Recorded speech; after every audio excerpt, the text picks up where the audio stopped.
el veto presidencial.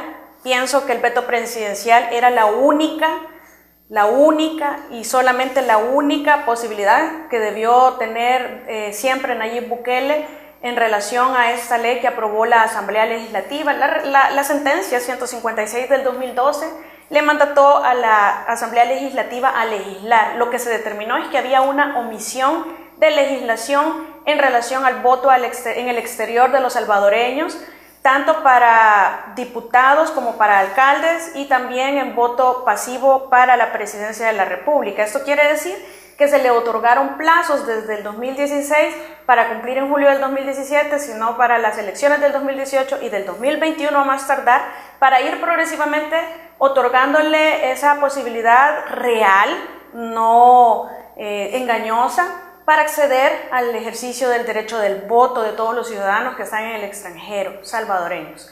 Entonces, en ese sentido, lo que la sala le decía era: ustedes tienen una obligación de legislar que no han cumplido, tienen que cesar ese incumplimiento, y les dice legislen. Entonces, desde el 2016, que se venció el primer plazo en julio del 2017, hasta el 2021, de todas esas obligaciones que tenía de legislar, el voto pasivo para las presidenciales, que eso no existe todavía, el voto activo y pasivo, es decir, a votar y a ser votado en diputados y en alcaldes para el para estas elecciones a más tardar, tampoco ha sido evacuado. Lo único que se ha hecho es legislar medianamente, por medio del voto epistolar o de correo, que ya vamos a hablar también de ese tema, pero solamente para diputados. Eso quiere decir que de toda la legislación que tuvieron que haber emitido a estas alturas, solo se ha cumplido con una.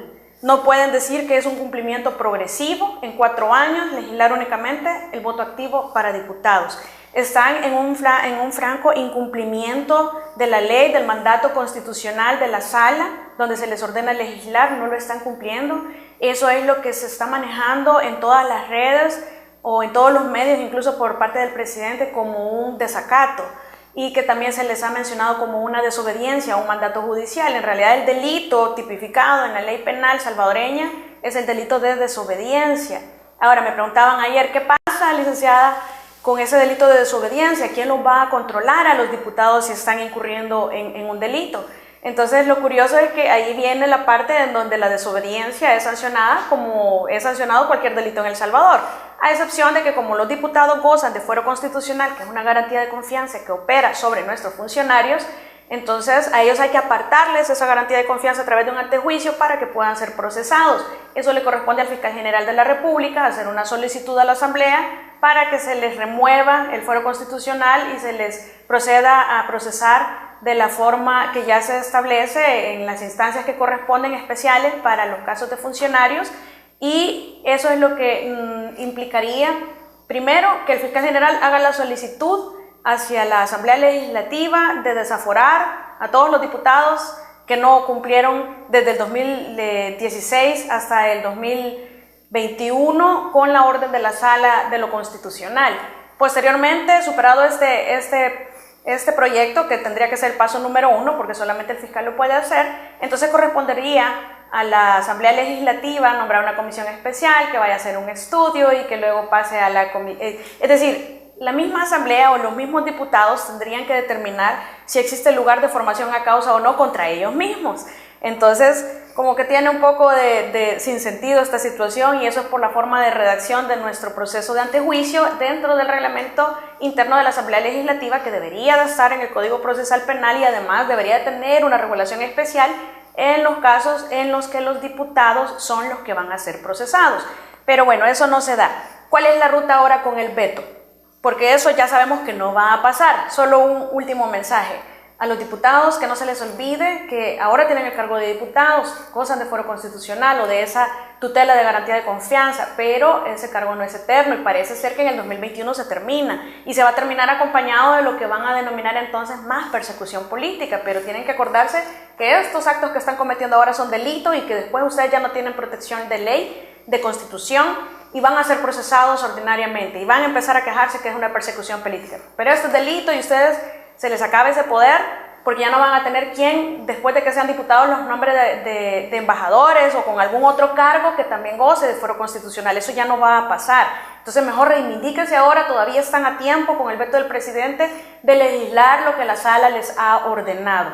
¿Cómo lo va a ejecutar después el Tribunal Supremo Electoral? Ese es otro ente, ya no son ustedes y no es su correspondencia. Su correspondencia es cumplir con la sentencia de la sala y cesar esa omisión de legislación. Entonces, ¿qué pasa cuando el presidente veta esta ley? Va a regresar a la asamblea, como ellos quieren demostrar que tienen mucho más poder que el presidente, y entonces no es un contrapeso o un control de decisiones interinstitucionales, sino que lo que es una medición de fuerzas. Lo que van a hacer es superar el veto y celebrar, superamos el veto otra vez. Y eso se va a ir después que el presidente no acceda y se pronuncie ante la sala, y entonces la sala va a entrar a dirimir. Tiene en teoría 15 días para dirimirlo, pero ya sabemos que no tarda 15 días, aunque debería darle la prioridad. No va a ser así, me atrevería a afirmarlo, ojalá y no lo fuera, pero no es la sala de lo constitucional saliente. Incluso esta sala tiene, en mi opinión, esa resolución, me parece que fue la inconstitucionalidad 35 del 2018, en donde sobreseen a la asamblea por exigir el empadronamiento como un requisito para el ciudadano salvadoreño que reside en el extranjero previo a ejercer el derecho del voto. En ese sentido, es un trato desigual, es demasiado evidente, no necesitamos ni siquiera interpretar.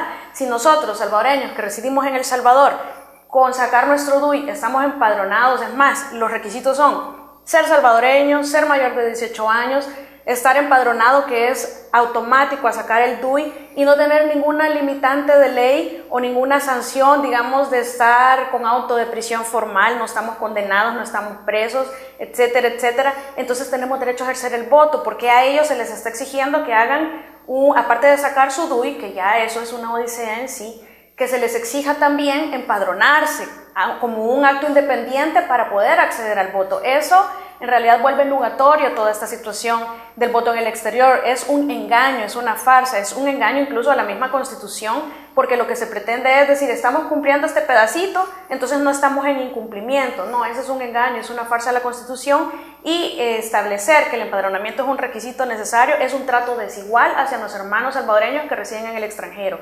Eso no debería de estar contemplado ni haber sido admitido de esa manera de parte de la sala actual, porque hay que decirlo, fue la actual que en enero del año pasado, me parece que fue, que sobreseyó a la Asamblea Legislativa en relación a este tema de trato desigual denunciado por el ISD, me parece que fue también. Y sí hay un trato desigual, está claro, es evidente, y por razones que desconocemos, la sala decidió decir que no hay un trato desigual, pero bueno, ese es otro tema. Ahora, habrá que esperar, que ya sucedió una vez, y lo que va a suceder aquí, como la sala no va a resolver en tiempo, esperemos que sí, pero como pienso yo que no va a pasar, entonces va a tocar otra vez hacer una aplicación directa de la Constitución de parte del Tribunal Supremo Electoral. ¿Qué es la aplicación directa de la Constitución? Lo que ha pasado es que los diputados no han legislado, teniendo la obligación de hacerlo, porque para eso están. Entonces la sala identificó, gracias a los denunciantes, que hay una omisión de legislación. Entonces, para cumplir con la Constitución hay que legislar, y para legislar hay que cumplir lo que mandata esa sentencia 156, y lo que mandata esa sentencia es otórguele la opción del voto, pero una opción real, al residente en el extranjero salvadoreño, en todos los aspectos, completo, no un cuarto de voto, no un tercio de voto, no la mitad del voto, el voto completo, activo y pasivo para alcaldes, para diputados y para presidentes. Entonces, el Tribunal Supremo Electoral se va a ver en la obligación de otorgar la posibilidad al ciudadano salvadoreño que reside en el extranjero para cumplir, para votar en todo eso que he explicado anteriormente. Lo va a tener que hacer de forma directa, esa es la aplicación directa de la Constitución. Eso es lo que va a tener que pasar al final. Entonces ya lo del tema de que si es voto electrónico o postal, ese es secundario, pero sí yo voy a insistir en el tema que el voto postal es más caro, es totalmente ineficiente, tampoco garantiza la secretividad, nadie anda detrás del voto postal con el camioncito del correo en Estados Unidos cuando viene El Salvador, no se garantiza nada tampoco, no seamos doble rostro o tengamos doble moral, hay que ser honestos con los ciudadanos para los cuales nosotros les hemos otorgado poder de representarnos. Nuestra soberanía está delegada en ustedes temporalmente porque hemos confiado, no yo, pero otras personas que sí votaron por ustedes.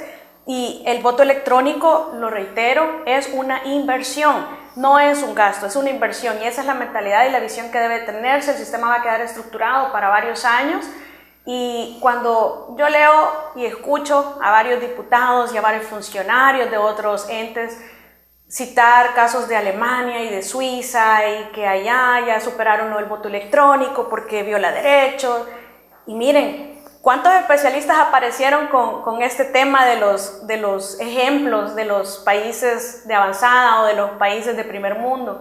Así como toman este ejemplo, me gustaría también que fueran coherentes en su discurso y que no tuvieran una doble moral, y que tomaran también el ejemplo en otros casos. En ningún país de primer mundo los funcionarios públicos tienen ese derecho de andar con gasolina pagada del Estado, con seguro privado, con guardaespaldas, con teléfono pagado. Si van a tomar de ejemplo los países de primer mundo, tómenlos pero parejos. Allá en países de primer mundo, con acusaciones más pequeñitas que las de corrupción que se han hecho en este país, renuncian. Entonces, si vamos a tomar ejemplos de países de primer mundo, tomémoslos en todas las cosas que abonan, pero sobre todo al país y a la población, no solamente en los que les convienen a ustedes. Aquí el miedo, y hay que ser realistas, es a que el voto en el exterior de los salvadoreños que residen en el exterior no es para Arena, ni es para el Frente, ni es para el PDC, ni es para el PCN. Y me atrevería a decir que va a ser para Nuevas Ideas, y por eso es que no quieren retomar la realidad de lo que está pasando y aceptar que es una mejor opción. Los fondos ahí se pueden obtener, ya los ofreció el presidente, lo que no quieren es dar el derecho como corresponde. Y finalmente vamos a abordar de forma breve el tema de la escucha. Yo ya lo he tocado en otras ocasiones, pero quiero que quede constancia aquí. Es bien irresponsable estar solicitando prórrogas. Hay varios temas en los que se han ido prorrogando los plazos procesales en detrimento de los derechos de los procesados.